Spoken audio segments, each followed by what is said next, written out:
Hey there everyone, this is Raukau, and it's that time again to do a drawing of some kind while I speak about things.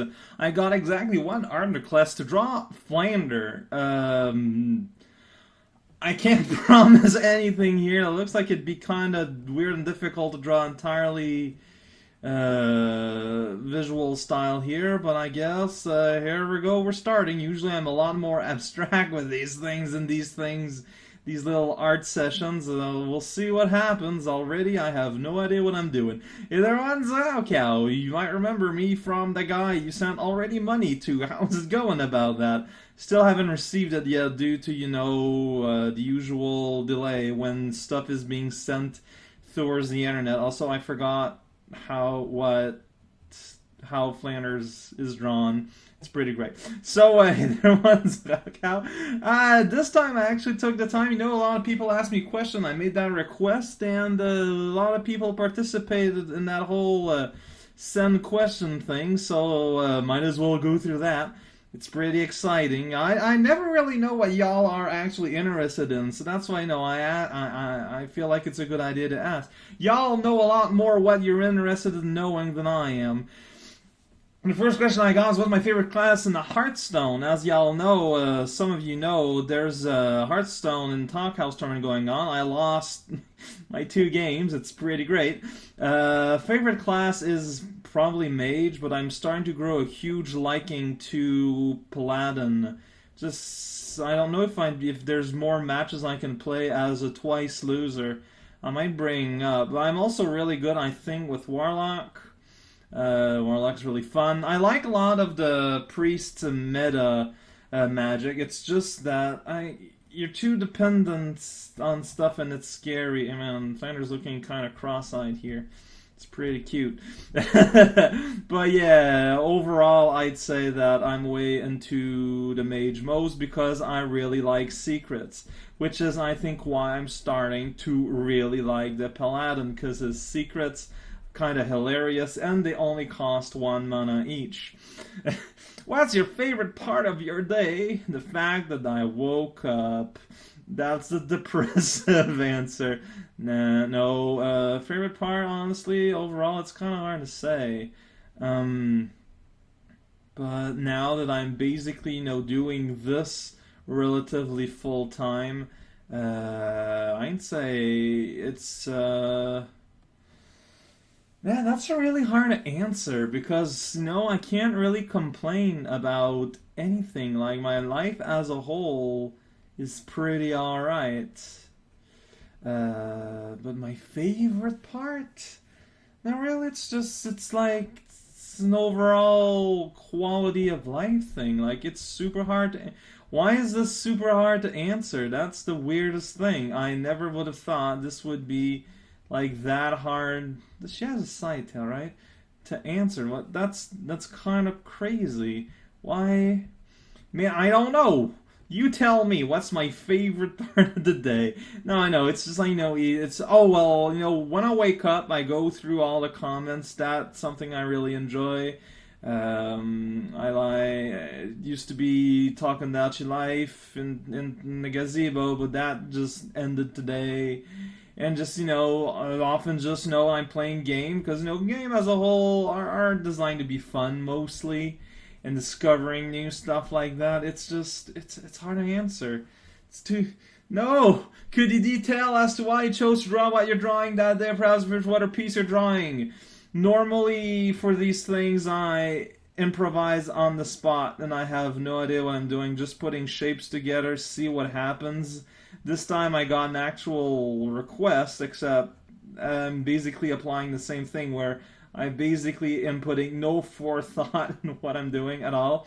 It's pretty great. Like, for the most part, typically it works out, so like, why change something when it's already going okay? But, what they say, put 2 in a pantry if you want to have a mice infestation within the next 34 hours.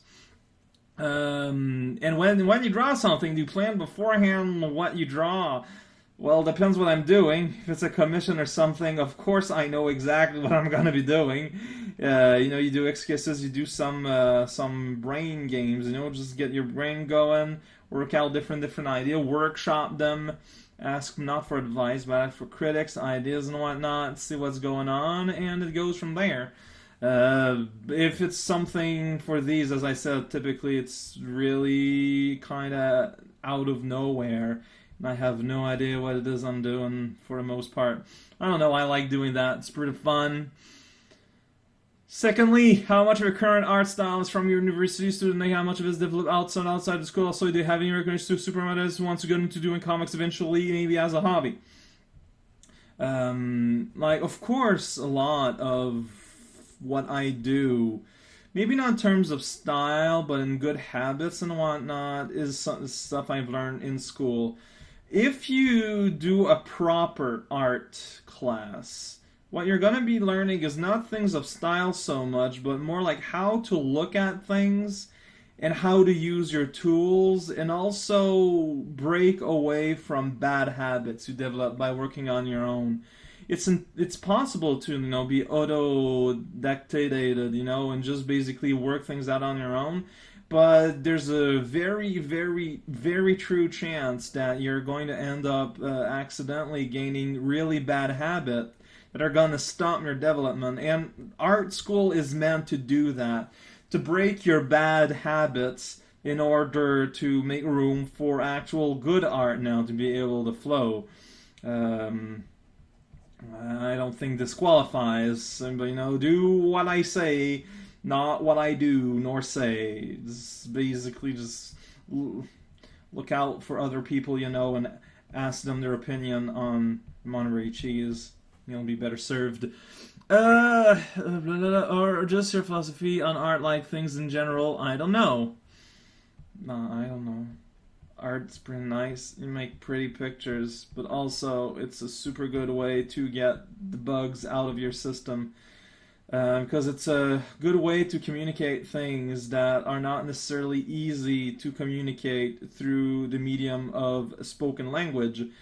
Because spoken language is very powerful. There's a lot of ideas and things which can be said, but unfortunately it's limited in other factors.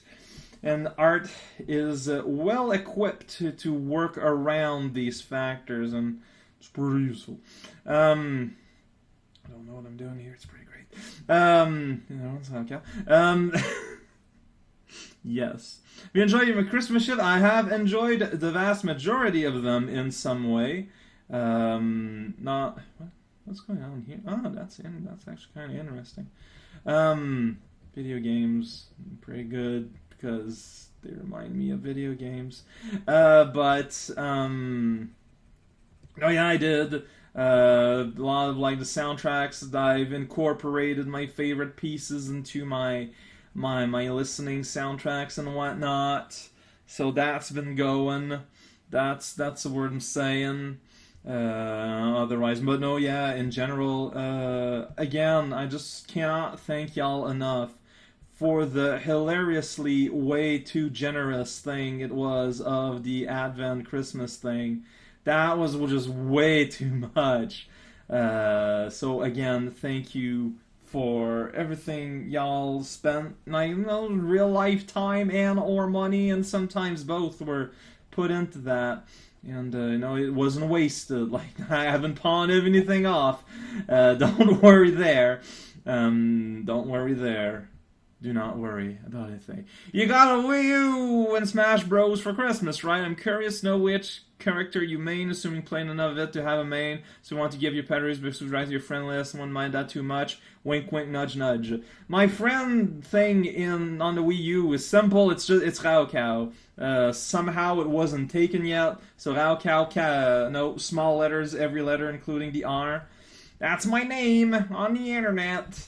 So yeah, if you want to join me there and you find a way to indicate to me that you're someone I should know, just go ahead and tell me and I'll add you. I can't guarantee when I'll be available to play and whatnot though, because I still don't have a lot of time to do just things on my own, surprisingly enough, which always kind of bothers me, but can't do much about it now, can we?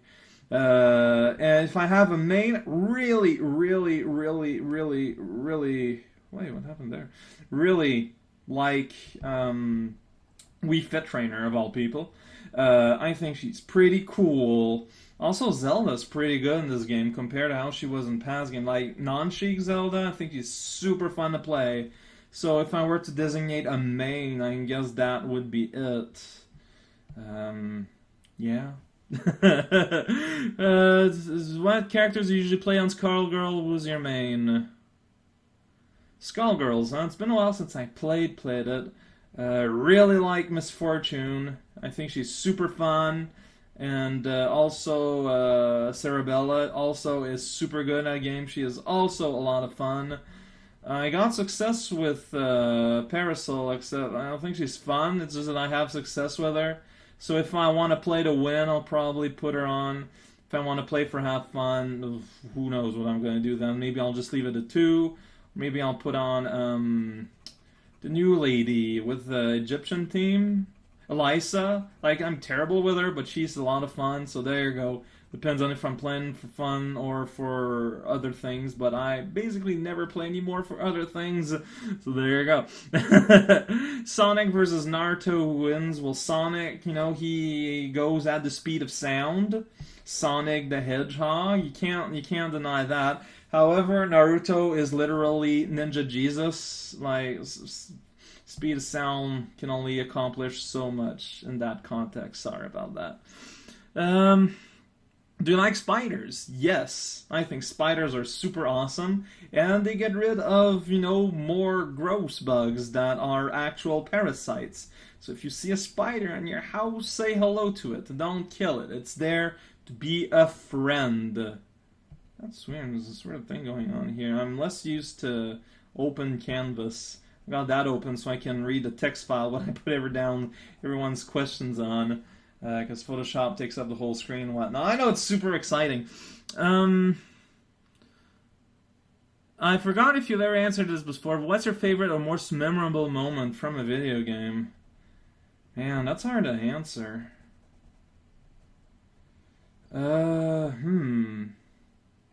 Most memorable and kind of ironic that I can't seem to remember it.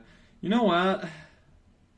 Earthbound, when you're in that chapter where you're playing as Pooh on his own, and you're on the meditation place, where you're fighting a spirit, but you're supposed to not do anything. The thing is, that thing just keeps hitting you, but there's sort of like a puzzle element to it that he'll just gonna keep hitting you even as you go below 0 hit point. And it just keeps on going like that for a while. And I found that extremely shocking when I experienced it at the time. Like, it was almost frightening. It's hard to accurately describe, but it's something that did stick to me. So I think I'm gonna go with that. I don't know, I did a terrible job describing what I'm actually talking about. So if you don't know what I'm talking about, that's probably normal. But if you played the game, you might know what I mean. I kind of hope so. That would be fanciful things to happen. How has the internet and what you do on it videos having a really big sport influence you? Well, influence a lot of decisions lately, considering you are currently watching this video. But otherwise, yeah, basically now I do not watch television or see movies really at all. Entirety of my entertainment is taken by the internet at this point, for good or for bad. Just for the whole aspect of convenience, and if anything, I think that's something I gained/lost. So I have almost no tolerance now for entertainment that wants to present other things. I remember watching with the fam, my mother, one of the New Year's things. Not this year, last year, there was something on TV about that. And I was just more and more bothered by the whole, television ads. I got completely disconnected from that. They were just so frequent, so pervasive. It's this thing that, the internet basically is a big tool in showing us that yo, there exists better. You do not have to just take it. You know, if when they're presenting you something, and it's something that's been really, you know, but I don't know what I'm trying to say. The big fan base, like, but otherwise, on a personal level, like, I don't think it influenced that much. Like, I think I'm still more or less the same person I've always been during all these years. Like, yeah, like, I get a lot. People say hello and stuff, and I won't always reply back because sometimes they're saying hello while I'm doing something. When that happens, like, I do apologize. I don't, like, go out of my way to be bad or anything, and I'm sorry about that, but, you know, sometimes it happens, but I don't know if it made a big influence. You have to ask people that are not me, that knew me, like, post-internet and post-internet and freezy pop internet, to see if there was a difference. They'd be better placed than I think. Are you single? Yes. I know you're a big creature of habit, so are you dealing with a whole life in your life by your job? Are you feeling it hasn't made you feel in fact you have some on your time during my interest? Since I'm trying to figure out a way to manage my time, if anything is largely if I don't know exactly what to do by myself at any given moment. That's kind of a hard question to end on here, other than Dr. Popper's whole what's your thing about death? Yeah, I am a creature of habit, so I create a new habit. Like, I got very specific order. I record my things to get them done, and afterwards I'm gonna work on my comic. And honestly, that together, in addition to, you know, watching a bit of YouTube and Let's Plays and whatnot, to just kind of like unfrazzle the brain, and I end up basically taking up a lot of my daytime there. And in the evening, you know, I'll play a bit of Hearthstone and, you know, spend time with friends. So for the most part, I keep myself very occupied just because I like reading a lot, and, you know, I still keep in touch with my friends and whatnot. So, like, I met a lot of work friends, and I'm trying to keep in touch with them, because that's probably the biggest thing about quitting my job. So yeah, to keep yourself occupied, keep reading, keep yourself educated, and you know, if you got a big chunk of time that is fairly consistent, find something like try to learn a language, an instrument, start a written or art project, just something that you will, you know, be good at forcing yourself, because sometimes it is forcing yourself to keep doing, just so that you limit more or less where your brain has time to go, which sounds like a gross thing for some people, but I understand what the person means. Sometimes it's not something that is evitable. That's for my thought on death. I am deathly afraid of death, to be honest. I try not to think about it as much as possible. I'm one of the type of people who, you know, sometimes in the middle of the night, like if I have trouble sleeping immediately, and I'll start like, oh no, I only got on average so many more years to live. What will happen when I die? No, what will happen? What happens to your consciousness? And I don't have an answer to that, and that does super freak me out. So I try not to think about it. Well, this happened. This was also significantly longer than last time. I apologize for that. What you will find, so during the week I gathered all the different titles that people would be interested in me playing. Some people have already expressed votes. Well, I'll ask you to re-express them again, because now for 1 week I'll be taking in all the votes, the possible projects. So if you have any other games, I won't let them in. You got a choice between those. And what happens that I'll probably take the top 3, and those will be the next 3 Patreon projects. I say that because what that means is the next projects, like after I finish one, I might just jump to the next one, or I may take one of my personal picks for A or B side, depending on what makes sense. Also, I'll take this into consideration and whatnot, but I think that's the best way to go. If you have any comment on that, if there's any better way to do this you believe, so please do speak up. If you have any more questions or other art requests or whatever, or also please do speak up. This is Alcal, and this is the Patreon video So remember, there's only like a little bit over than 200 people watching this, so you can go ahead and feel heavily high and mighty as much as you want. Fart.